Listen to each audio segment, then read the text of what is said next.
मुख्यमंत्री डॉक्टर मोहन यादव ने पंचायत और ग्रामीण व्यवस्था को देश की आत्मा बताते हुए कहा कि भारत की असली ताकत उसके गांवों में बसती है। मुख्यमंत्री ने कहा कि सरकार हर काम पंचायत के माध्यम से ही जमीन पर उतारती है। अगर हमारी ग्राम पंचायत व्यवस्था मजबूत होगी तो देश अपने आप मजबूत हो जाएगा। सरकार की सभी योजनाओं का जमीनी क्रियान्वयन पंचायत सचिवों के माध्यम से होता है। मुख्यमंत्री ने बताया कि प्रदेश में 16 अलग अलग मंत्रालयों के साथ किसान वर्ष मनाया जा रहा है ताकि किसानों को हर स्तर पर लाभ मिल सके।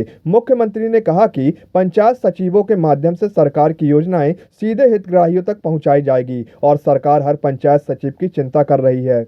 मैं आज के अवसर पर जब आज के समय में इंटरनेट, पानी, सड़क, बिजली सब प्रकार से आधारों से विकास की कल्पना करते हैं तो ये बाहर के संसाधन हो सकते हैं, लेकिन इन संसाधनों के बलबूते पर गांव-गांव तक और अंदर तक अगर बात पहुंचाता है तो पंचायत का सचिव इसमें भी भूमिका अदा करता है।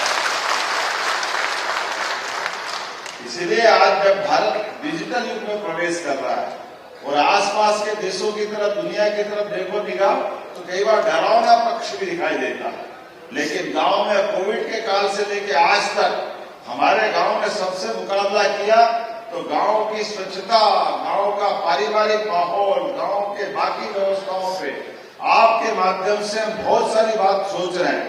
ऐसे में जब हम आपसे अपेक्षा करते हैं तो आपकी अपेक्षा के लिए हम चिंता करने के लिए तैयार हैं।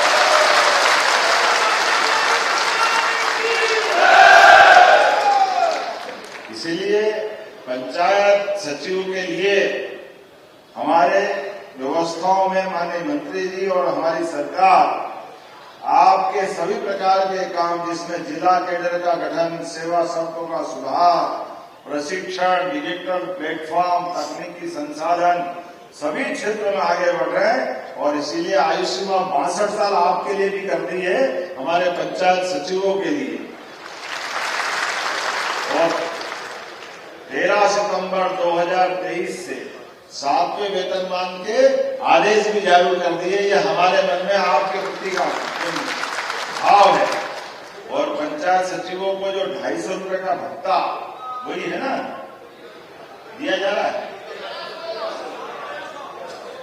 ये यात्रा भत्ता है, विशेष भत्ता। चलो विशेष भत्ता भी देंगे, चलो जो मर्जी आए तो अब क्या राम जी की गुड़िया राम जी का। और ये जो 1.5 लाख देने की बात करते हैं वो 1.5 लाख भी नहीं लेंगे, छोड़ देंगे, ये पक्का है। इसी कारण से हमारा कर्मी अगर सर्विस के दरमियान अगर कोई कारण से कोई घटना हो जाती और हमारे से बिछड़ जाता है, ऐसे में 10 किस्तों में देने का जो नियम है, मैं सिद्धांत इस बात पे माननीय मंत्री जी हम सहमत हैं।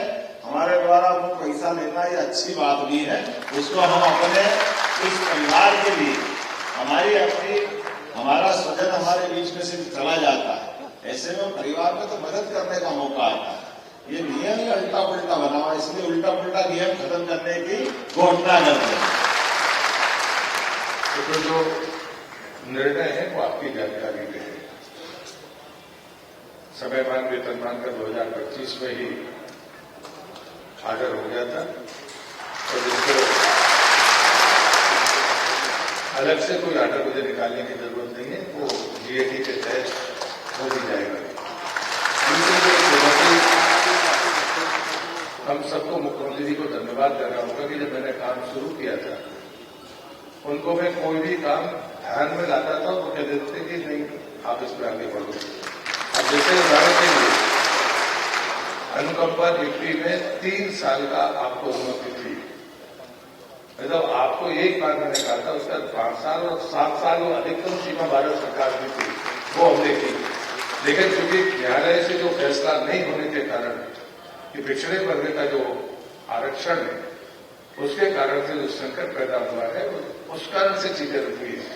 फिर लोगों ने कहा कि साहब हमारी उम्र 7 साल के बाद खत्म हो जाएगी, तो मैंने 5-5, 6-6 महीने तक, उसके अलावा मंत्री इससे आगे कर नहीं सकता। मतलब ये हमारे आपकी सबकी मजबूरी है, लेकिन जो अधिकतम सीमा रेखा थी 7 साल की उठती है। आपने कोर्ट में भी उसके समय में प्रयास भी किया है कि वो कैसे भी जल्दी डिस्पोज आपको, हाँ उसमें कुछ लोग जिनकी आयु 7 साल के बाद ओवर एज हो जाएगी, वो जरूर एक चुनौती है कि उन लोगों के सामने ये संकट पैदा होगा। और अंत में जो एक हमारे यहाँ किसी का निधन होता है तो 1.5 लाख रुपया मिलता है, तो किस्तों में वापस लेने की बात है। माननीय मुख्यमंत्री जी उसमें आज आपका फैसला कर देंगे। स्वाभाविक है कि माननीय चिकित्सा के लिए आयुष्मान कार्ड का आपने उसमें सर्कुलर निकल गया कि आयुष्मान कार्ड के हकदार होंगे, उसके आयुष्मान कार्ड उसी को टिकी भी कह सकते हैं कि एक सिंगल कोई 5 प्रतिनिधि आए और मुख्यमंत्री जी से आयुष्मान कार्ड बनवाकर एक वो भी हो सकता है कि हम उसकी शुरुआत कर दें।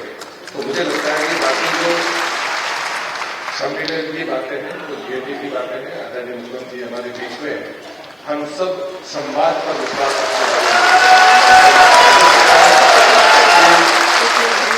1300 रुपया भत्ता अगर सरकार ने किसी ने बंद किया था, तो आज मुझे लगता है कि